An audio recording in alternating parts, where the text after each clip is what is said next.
मेरा नाम नेहा है। मैं शहर की पढ़ी लिखी लड़की थी। मेरे पापा मुझे अपनी जान से भी ज़्यादा प्यार करते थे। मैं और पवन ने अंतरजातीय प्रेम विवाह किया है, लेकिन परिवार की सहमति से। फिर भी मैंने हमेशा महसूस किया है कि मैं अपनी सास को फूटी आंखों नहीं भाती। मैं हमेशा आदर्श बहू बनने के चक्कर में फंसी रही और मैं इतना सताई गई अपनी शादी के बाद के 10 सालों तक कि कोई सुने तो रोने लगे। पहले तो पति को भी विश्वास नहीं होता कि उसके परिवार वाले, खास तौर पर उसकी माँ, उसकी पत्नी को इतनी मानसिक तनाव देते हैं। लेकिन धीरे धीरे उसको भी लगने लगा कि मेरी अच्छाई और उसके खुद की निश्चलता का फ़ायदा उसके परिवार वाले खूब उठा रहे हैं। हेलो फ्रेंड्स, मेरे यूट्यूब चैनल में आप सभी का स्वागत है। फ्रेंड्स, आज की कहानी है सिर्फ बहू से ही बेटी बनने की उम्मीद क्यों। अगर आपने अभी तक मेरे चैनल को सब्सक्राइब नहीं किया है तो प्लीज़ सब्सक्राइब कर लीजिए और बेल आइकन को भी दबा दीजिए ताकि मेरी हर आने वाली कहानी की वीडियो आप तक सबसे पहले पहुंचे। कल मेरे छोटे देवर की शादी है और आज सुबह सुबह अपने पति और बच्चों के साथ ससुराल पहुंची थी। 2 मिनट नहीं हुए थे बैठे हुए कि सासू माँ ने कहा, आज व्रत में रहकर पूजा के लिए खीर, दाल वाली पूड़ियाँ, ठेकुआ, लड्डू सब तुम बनाओगी। मैंने हाँ में सिर हिला दिया। ये देखते ही सास का साहस थोड़ा और बढ़ा और कहा, कल भी व्रत में रहकर काली स्थान, ब्रह्म स्थान जाकर पूजा कर आना। मैंने फिर हाँ में सिर हिला दिया। अब साहस कुछ और बढ़ा। माताजी ने कहा, परसों की पूड़ियाँ जो मोहल्ले में बांटी जाएंगी वो भी तुम ही बना लेना। मैं जो हाँ में सिर हिलाए जा रही थी इस बार कुछ नहीं बोली। मेरी सास को समझ में क्या आया क्या नहीं आया, पर उन्होंने कहा, परसों की परसों देखी जाएगी, आज और कल का काम तुम कर लो। बोलकर वो वहाँ से खिसक गई, ये सोचकर कि इसका पति पवन कहीं हल्ला न मचा दे कि मेरी बीबी ही क्यों। इधर मैं नहा धोकर आई तो पता चला कि घर की 3 बेटियों से लकड़ी के चूल्हे पर दूध उबालना नहीं हो पाएगा, क्योंकि वो सब गैस स्टोव पर खाना बनाती हैं। सबसे ज़्यादा पढ़ी लिखी, बड़े पद पर महानगर में रहने वाली, नौकरी पेशा बड़ी बहू ही बस यह सब कर सकती है ये छोटा सा काम, क्योंकि सारे बड़े लोग इस काम को कैसे करते। मैं मुस्कुरा उठी लोगों की धूर्तता पर, और मैं सब चालाकियाँ समझती थी। मन का भाव बिना चेहरे पर लाए लकड़ी का चूल्हा जलाया और दूध उबालकर रख दिया। आंगन में बैठे मेरे बड़े और छोटे नंदोई मुझको देखते रह गए। बड़े ने चुटकी ली कि परिवार का होकर आप सबसे बाद में पहुंची हैं। मैंने बड़ी शालीनता से कहा, काम पर खड़ी होना, बैठे रहने और गप्पे मारने का खाली वक्त मेरे पास नहीं है। छुट्टी भी देखकर ही लेनी होती है, बच्चों की ज़रूरत के हिसाब से। सप्ताह पहले आकर मैं नहीं बैठ सकती।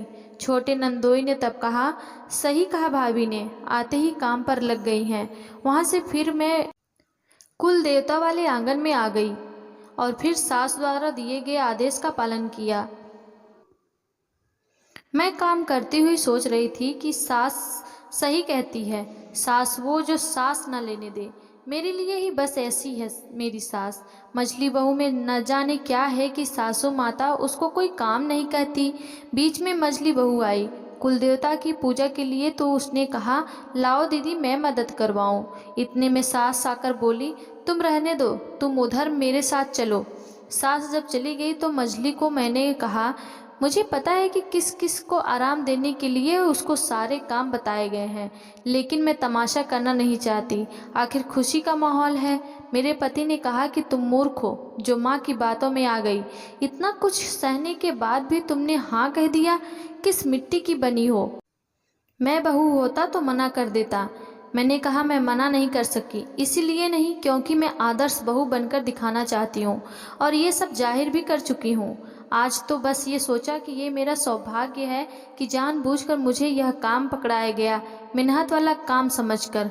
कुल देवता की पूजा के लिए प्रसाद बना पाना भाग्य से ही मिलता है, इसमें मेरी खुशी है, इसीलिए मैंने हाँ की। नहीं तो अब ना कहने में कोई संकोच नहीं है मुझे। मैंने मछली को बता दिया कि उसको और नंदों को आराम मिले, इसीलिए ये सारा काम मुझको दिया गया है। पर ठीक है, पहले की तरह मैं होती तो ये जो मैंने तुमको कहा है वो भी नहीं कह पाती, चुपचाप कर लेती।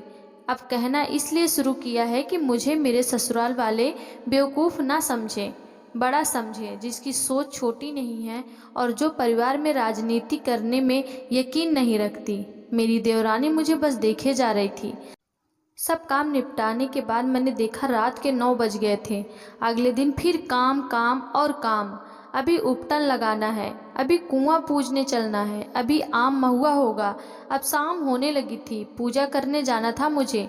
मैं गई, पूजन करके 7 बजे मैं घर पहुंची तो बारात निकलने के लिए तैयार होने लगी। इधर मेरे पति ने कहा, खा लो कुछ तुम, जाने अपना खाना ही क्यों भूल जाती हो तुम। पसीने से लथपथ थी मैं। थोड़ी देर पंखे के सामने बैठकर खाना खाने लगी।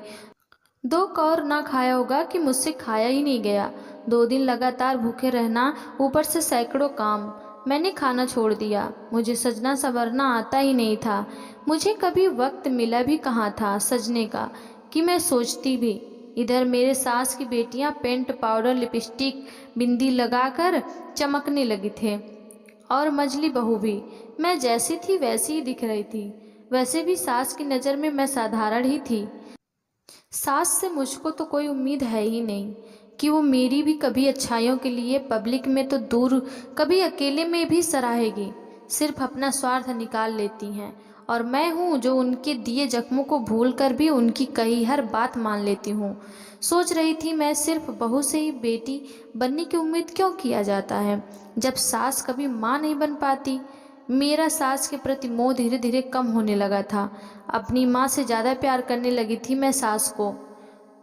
उनको खुश रखने के लिए महीने में उनके लिए 1-2 साड़ी ले आना, मेकअप की चीज़ें लाकर देना, एक काम न करने देना, सारी बात मान लेना। मेरा दुख तब और बढ़ गया जब दुनिया में मेरे पिता से ज़्यादा प्यार मुझे किसी ने नहीं किया था। लेकिन उनकी मौत पर भी सास ने मुझे मायके आना तो दूर, मुझसे या मेरी माँ से बात करना भी ज़रूरी नहीं समझा। मुझे सबसे झूठ बोलना पड़ा कि सासू माँ की तबीयत ठीक नहीं है, इसीलिए नहीं आ पाई। फ़ोन आया था मुझे। मेरी सास ने मुझे काम करने की मशीन से ज़्यादा कभी कुछ समझा ही नहीं। सुबह उठकर चाय नाश्ता, दोपहर का खाना बनाकर ऑफिस जाना, आते ही अपने भूखे बच्चों को खाना खिलाना, क्योंकि सास का बहाना तैयार रहता था, ये मुझसे नहीं खाते। फिर शाम का चाय नाश्ता, बच्चों का होमवर्क, रात का खाना, फिर अगली सुबह की तैयारी। थक कर चूर हो जाती, पर स्नेह और प्यार का एक शब्द भी सास के मुंह से नहीं निकलता। सास की कठोरता इतनी कि बहू सबके लिए नाश्ता खाना सब बनाकर जा रही है, ऑफिस के लिए देर हो रही है, महीने में 20 दिन नाश्ता नहीं कर पाती है समय की कमी से। लेकिन ये भाव कभी नहीं आया सास के मन में कि थोड़ी मदद कर दे, सब्जी ही काट दे। संपन्न परिवार में जन्मी मैंने ऐसा सोचा था सास भी दूसरी माँ होती है, लेकिन सास ने उसे कभी बेटी नहीं समझा। फ़ोन पर बेटियों से बातों के दौरान कई ताने मैंने सामने से सुने जो मेरे दिल को छेद देते, और मैं सोचती क्यों मार रही हूँ मैं खुद को। मैं पवन के प्यार में और अपने माँ बाप के दिए संस्कार की वजह से सम्मान कर रही थी। 10 साल सहन करते करते एक दिन लावा फूटा और मैंने सारा आग बाहर निकाल लिया। वो दिन मैं भूलती नहीं। मेरी देवरानी की बेटी हुई थी, उसका छठी पूजन था। 40 लोगों को निमंत्रण दिया गया था और ऐन मौके पर दिन के 9 बजे देवर ने कहा कि हलवाई नहीं मिल पाया है, मुझे भी बच्चों को लेकर डॉक्टर के पास जाना है।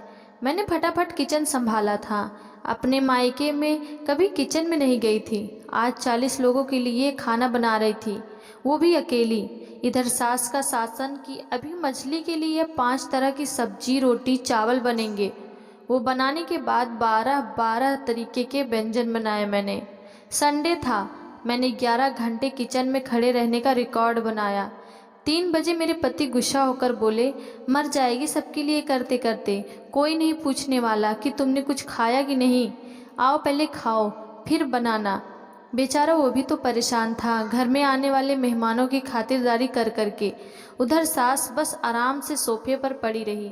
हद तो तब हो गई जब अगले दिन मेड ने छुट्टी कर ली, मुझे ऑफिस जाना था। किचन में पड़े जूठे बर्तन के ढेर साफ नहीं कर पाई। शाम में जब मैं घर आई मैंने देखा देवर देवरानी गायब है, छोटा देवर भी नहीं है और माताजी चादर तानकर सोने का नाटक कर रही हैं। कमरे में चावल कहीं और कहीं जूठे प्लेट रखे हुए हैं। मेरी सास ने कहा, मेरे पैर में दर्द है और तुम्हारा मझला देवर देवरानी आज अपने घर रुकेंगे, वहाँ से ही हॉस्पिटल जाएंगे और बच्चे से मिलकर कल आएंगे। छोटा वाला अपने दोस्त से मिलने गया है। मुझको रोना आ गया कि गलती हो गई, पवन से शादी नहीं करनी चाहिए थी। मैं जितना सहती हूँ ये उतना मुझे सताते जा रहे हैं। मैंने प्रण लिया, बस अब और नहीं। मैंने अपनी सास से कहा, मैं नौकरानी नहीं हूँ इस घर की, घर भी मेरा, कमाकर भी लाऊं, पकड़कर भी खिलाऊं, कुछ बोल भी ना पाऊं। आज के बाद मुझसे उम्मीद मत करिएगा कि मैं इतना सब करूंगी। मेरे माँ बाप ने आपके निर्दय लोगों से भरे खानदान की सेवा करने के लिए मुझे पैदा नहीं किया था। मैंने जानबूझकर आज घर की वीडियो बनाई और अपने पति को भेजा और कहा, बस अब और नहीं।